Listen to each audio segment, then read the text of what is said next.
The next one we're going to go to has to do with student loans. I know y'all might be tired of me talking about student loans if you don't have them. If you do have them, you're like, yes, yes, more student loans. But this will be a quick story. We've talked on this podcast about income-driven repayment plans in the past. Income-driven repayment plans are plans that ask once per year for you to tell your loan servicer your income, and they use that income to calculate a student loan payment for the upcoming 12 months. And it's important to understand that with these policies or with these payment plans, you have what's called an income-driven repayment plan anniversary, which means this is the time each year that your loan servicer will reach out to you to update those payments. It's also important to understand that if you recalculate your payment for some reason, like you've had a child or you've lost a job or you've had a decrease in pay, you can recalculate it and it will lock in a new anniversary, and you will now be asked on that date every year when to calculate your payment. So we had a medical professional that was working with us. Well, this person had a current student loan payment that was based on one of their years in residency where they were earning about $65,000 and their payment was a little under $400 a month.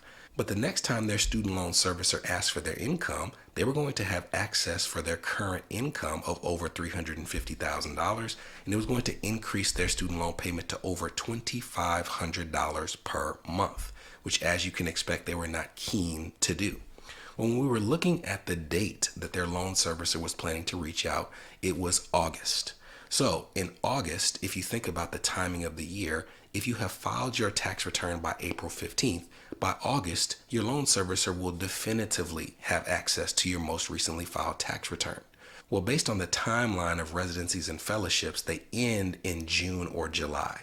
So for this person, when their student loan servicer looked at their tax return from the previous year, they were going to see a tax return that reflected half of the year where they had earned about $30,000 to $35,000 that last 6 months of their residency and fellowship. But the second half of the year would show about $175,000 worth of income. That's not something they wanted to see. Well, one of the times that you can ask for an update of your payment is when you have switched jobs. So we took advantage of the fact that this person had switched jobs in the early part of the year before their most recently filed tax return was available.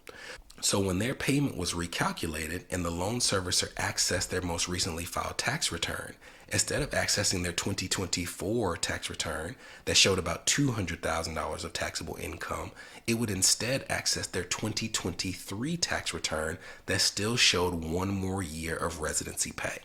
When we did this, it allowed them to lock in a monthly payment of just about $400 a month for an additional 12 months. And if you think about this, because of the fact that we're doing this before the most recently filed tax return is available, in the following year, instead of seeing their 2025 tax return that shows a full $350,000 of income, it's going to show the 2024 tax return that shows their $200,000 worth of income.